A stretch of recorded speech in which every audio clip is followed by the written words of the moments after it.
किनाऱ्यावर परतलेली लाटमध्ये मागच्या भागात आपण बघितलं परत आलेला मित्र. या भागात बघूया आपण पावसातील सावल्या. त्या दिवसानंतर पाऊस जणू थांबायलाच विसरला होता. आकाश सतत ढगांनी भरलेलं असायचं. देशमुख वाड्याच्या भिंतीवर ओल चढली होती आणि मोनिकाच्या मनातही. ती आता स्वतःपासूनच दूर जाऊ लागली होती. आकाश येणं कमी करण्याचा प्रयत्न करत होता.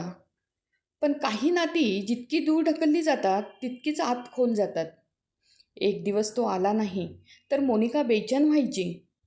आणि आला की अपराधी.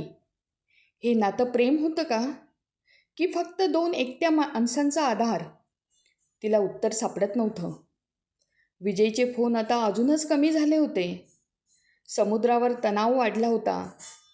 कधीकधी फक्त एक छोटासा मेसेज यायचा, मी ठीक आहे. त्या 2 शब्दांवर मोनिका पूर्ण दिवस जगायची. पण रात्री मात्र तिच्या मनात पोकळी वाढत होती. एका संध्याकाळी रोहिणी गावातल्या एका कार्यक्रमाला गेली होती. घरात फक्त मोनिका एकटी होती. बाहेर मुसळधार पाऊस सुरू होता आणि अचानक दारावर टकटक झाली.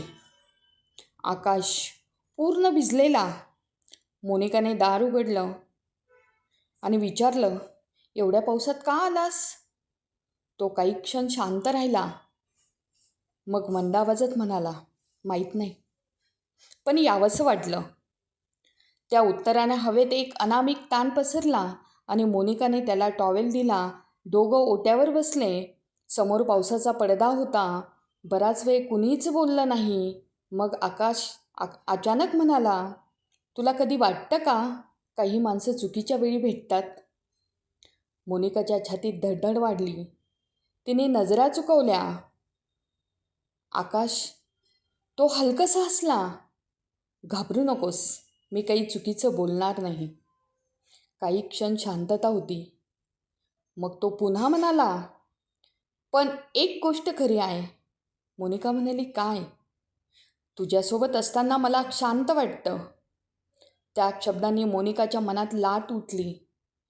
कारण हेच तीही अनुभवत होती. बाहेर वीज चमकली. क्षणभर घर उजळलं. त्या प्रकाशात दोघांचे चेहरे समोर आले. 2 माणसं, दोघंही एकटे, दोघंही कुणाची तरी वाट पाहून थकलेले आणि दोघंही चुकीच्या भावनांच्या उंबरठ्यावर उभे. मोनिका अचानक उठली. हे चुकीचं आहे. आकाशने शांतपणे विचारलं, काय? मोनिका म्हणाली, हे सगळं. तिचा आवाज थरथरत होता. विजय माझ्यावर जीवापाड प्रेम करतो. आकाशचे डोळे खाली गेले आणि म्हणाला, मला माहीत आहे. मोनिका म्हणाली, मग तरीही तू इथे का येतोस? तो काही क्षण शांत राहिला. मग हळू आवाजात म्हणाला, कारण काही माणसं आयुष्यात उशिरा भेटतात, पण मन त्यांना ओळखायला वेळ घेत नाही. त्या उत्तराने मोनिकाच्या डोळ्यात अश्रू आले. ती रडू लागली. मला असं वाटायला नको होतं. आकाश तिच्याजवळ गेला, पण थांबला. कारण त्याला माहीत होतं, एक पाऊल पुढे म्हणजे परत न फिरता येणारी वाट. त्या रात्री पाऊस आणखी जोरात कोसळत राहिला. आकाश निघून गेला. मोनिका बराच वेळ दारात उभी राहिली. तिला स्वतःचा तिरस्कार वाटत होता. तिने आरशात स्वतःकडे पाहिलं. तेच डोळे, तोच चेहरा, पण आतली स्त्री बदलू लागली होती. त्या रात्री विजयचा फोन आला आणि विचारलं, कशी आहेस? मोनिका काही क्षण काही बोलली नाही. मोनिका? तिच्या डोळ्यात अश्रू वाहू लागले. हां, मी ठीक आहे.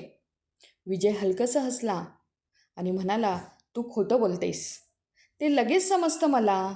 त्या शब्दांनी तिचं मन तुटलं. कारण जो माणूस हजारो मैल दुरून तिचं दुःख ओळखत होता, त्याच्याशीच ती प्रामाणिक राहू शकत नव्हती.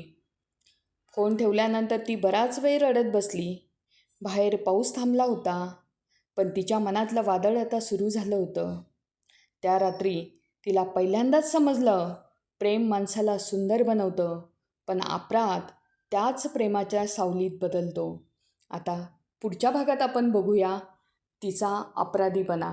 ते बघण्यासाठी आपण चॅनलला सबस्क्राईब आणि लाईक करा.